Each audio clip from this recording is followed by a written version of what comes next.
The red thread. They say everyone is born with an invisible red thread tied around their little finger, connecting them to their destined love. But not all threads lead to happiness. Some are soaked in blood.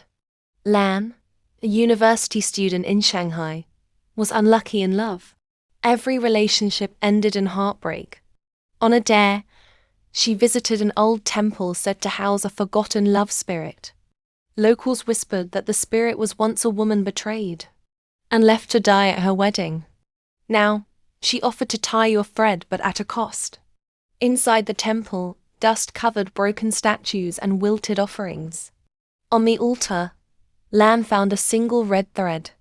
She whispered, half mocking, "Tie my fate to someone who won't leave me." That night, she woke to the sound of thread unwinding. A thin red string was looped around her finger, trailing out the window. Panicked but curious, she followed it. The thread led her through alleys and parks, always pulling until it stopped at an abandoned apartment. Inside was a man, pale and wide-eyed.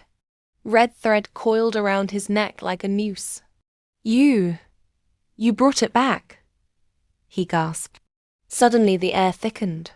Behind her, a woman in a tattered red kippah appeared, floating inches above the ground. Her face was a shattered porcelain mask, eyes leaking blood. She smiled at Lan and whispered, "Now we are tied. Forever." Lan tried to run, but the thread tightened, slicing into her skin. The ghost coiled it tighter and tighter around Lan's finger, arm, neck. The last thing Lan saw was the face of the man, mouthing silently, "She doesn't love. She binds." They found Lan the next morning, strangled by what looked like red string. No one knew how it got there. Her phone was open to her last message. "I think I finally found the one." And in the corner of the photo she took at the temple, a red figure stood behind her, holding a thread.